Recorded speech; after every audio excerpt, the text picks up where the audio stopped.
자, 오늘 말씀은 예레미야 27장 1절로 11절까지 말씀입니다. 함께 읽습니다.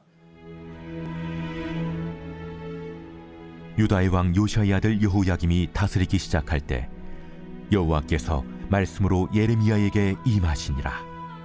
여호와께서 이와 같이 내게 말씀하시되, 너는 줄과 멍에를 만들어 내 목에 걸고 유다의 왕 시드기야를 보러 예루살렘에 온 사신들의 손에도 그것을 주어 에돔의 왕과 모압의 왕과 암몬 자손의 왕과 두로의 왕과 시돈의 왕에게 보내며 그들에게 명령하여 그들의 주에게 말하게 하기를, 만군의 여호와 이스라엘의 하나님께서 이와 같이 말씀하시되, 너희는 너희의 주에게 이같이 전하라. 나는 내 큰 능력과 나의 쳐든 팔로 땅과 지상에 있는 사람과 짐승들을 만들고 내가 보기에 옳은 사람에게 그것을 주었노라. 이제 내가 이 모든 땅을 내 종 바벨론의 왕 느부갓네살의 손에 주고 또 들짐승들을 그에게 주어서 섬기게 하였나니 모든 나라가 그와 그의 아들과 손자를 그 땅의 기한이 이르기까지 섬기리라. 또한 많은 나라들과 큰 왕들이 그 자신을 섬기리라. 여호와의 말씀이니라.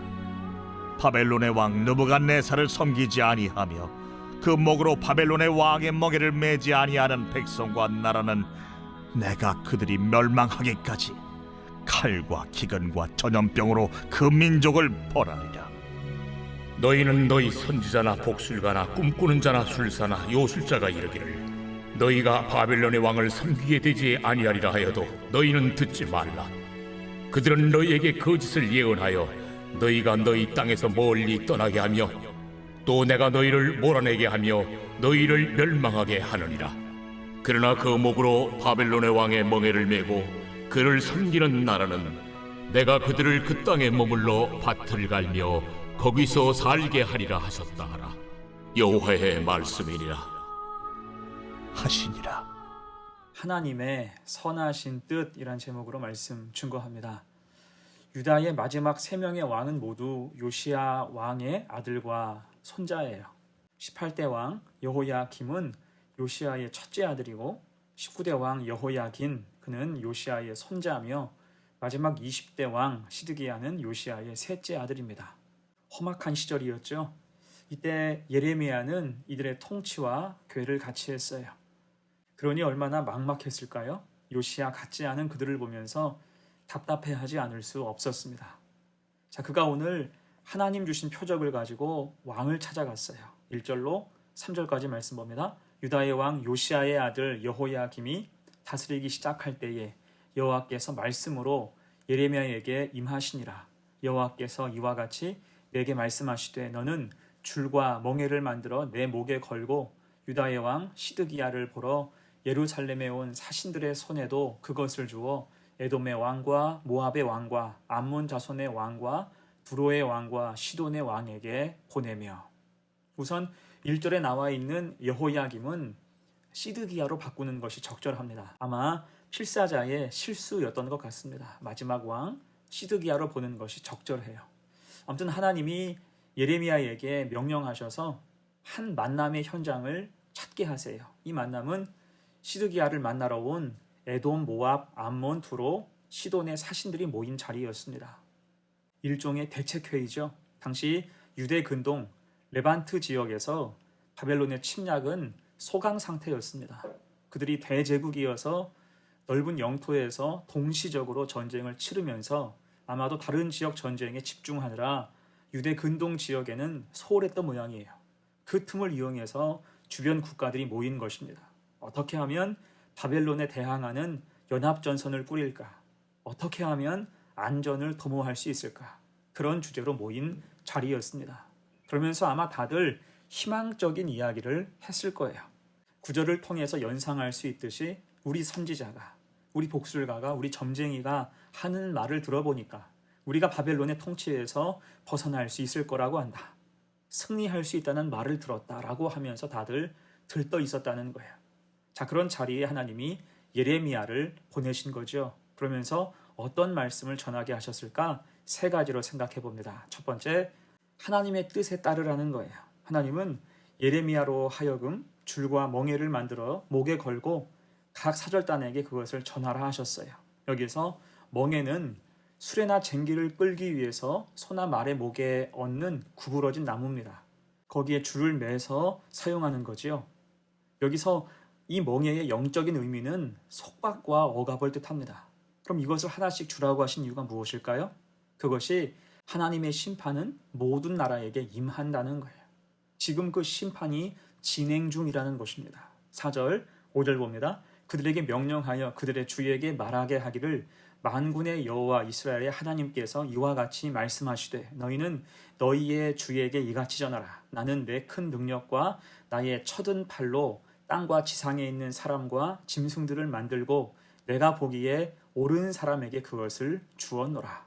한마디로 하나님이 모든 것을 창조하셨으니 함부로 작당하지 말고 딴짓하지 말고 바벨론에게 상복하라는 것입니다. 그것이 하나님의 정하신 뜻이라는 거예요. 아무리 머리를 굴리고 온갖 생각과 부푼 꿈을 가지고 작당한다 해도 결과는 전혀 달라지지 않는다는 것입니다. 그러니까 하나님 뜻을 인정해야 한다는 거예요. 여러분, 이것이 중요한 포인트지요. 하나님의 뜻을 인정하는 것. 특히 나에게 불리한 것조차 현재 내가 납득하지 못한다 할지라도 하나님의 뜻이 바로 선다면 그것을 인정하는 것. 이것이 신앙인 줄로 믿습니다. 여러분, 열왕기상 8장에서 솔로몬이 그 민족을 향해서 어떻게 기도했습니까?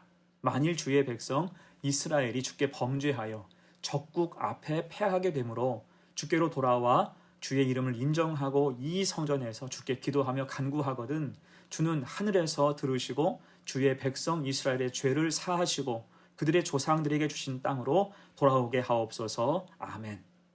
자, 이때 하나님께 간구한 회복의 첫 단계가 무엇입니까? 주의 이름을 인정하는 거예요. 인정하고 기도하고 간구할 때 그 기도를 하나님께서 하늘에서 친히 들으신다 약속하셨어요.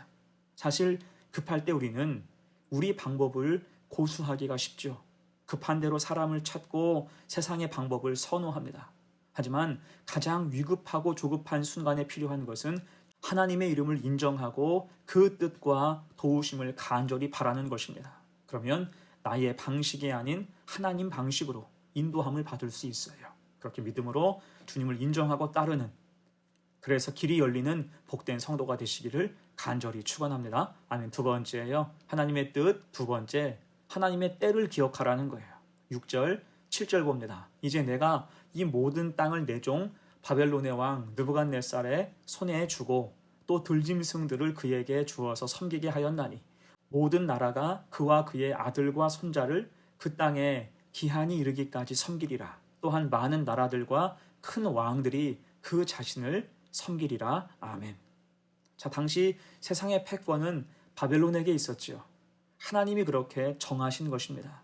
하지만 그 바벨론도 실상은 하나님이 지금 잠깐 필요해서 사용하시는 도구일 뿐이에요.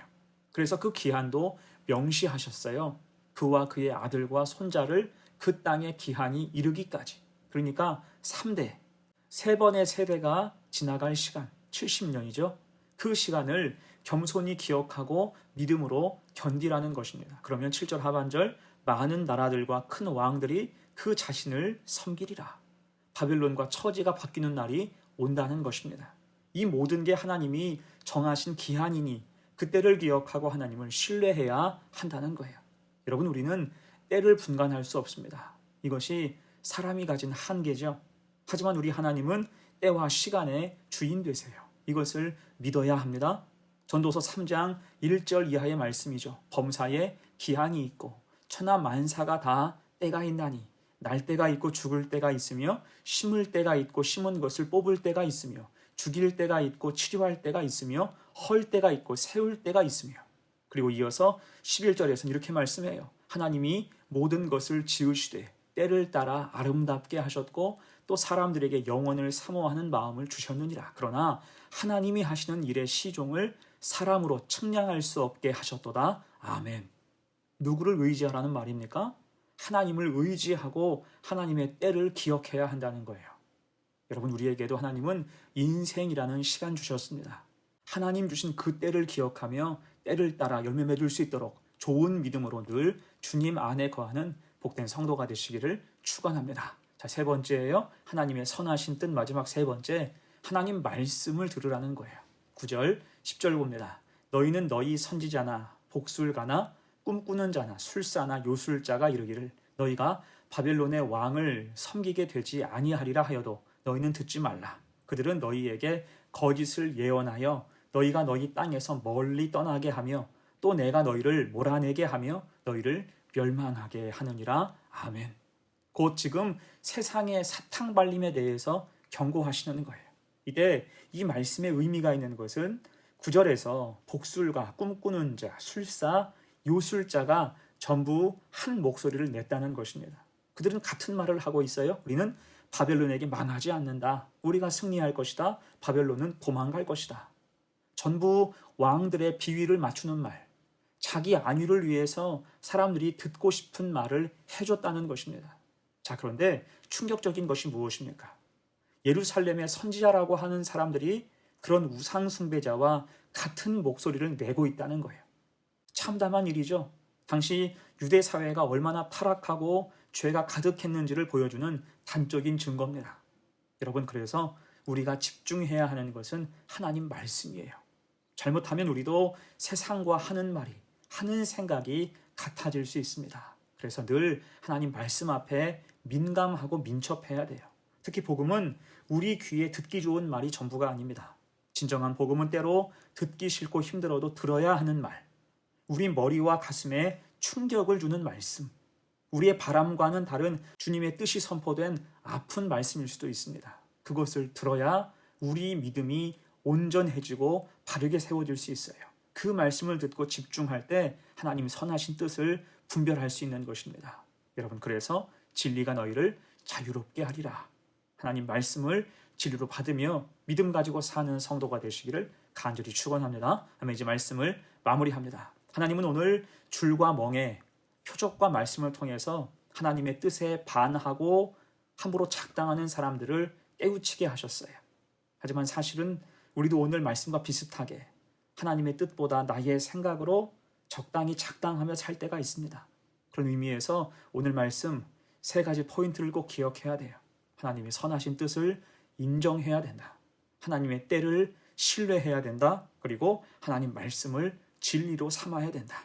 그래서 어두운 세상에서 빛으로, 맛 잃은 세상에서 진리의 맛을 낼 수 있는 거룩한 성도들 다 되시기를 간절히 축원합니다. 아멘. 함께 기도합니다. 하나님 아버지, 우리가 하나님 말씀에 귀를 기울이는 것이 아니라 세상에 듣기 좋은 말들만 골라들이면서 신앙생활을 했던 모습들을 용서하여 주옵소서. 우리의 삶 속에서 말씀으로 다듬어져야 할 부분들이 있다면 그것에 순종하며 나아가게 하시고, 필요를 위해서 간구하는 것이 아닌 하나님 말씀을 따라 간구하는 자가 되게 하여 주옵소서. 오늘도 삶 속에서 하나님 말씀으로 띠를 띠고 말씀의 등불로 어두운 삶을 비추며 나아가기를 소망합니다. 하나님 말씀으로 살아가는 거룩한 성도들 되게 하옵소서. 감사드리며 예수님의 이름으로 기도하옵나이다. 아멘.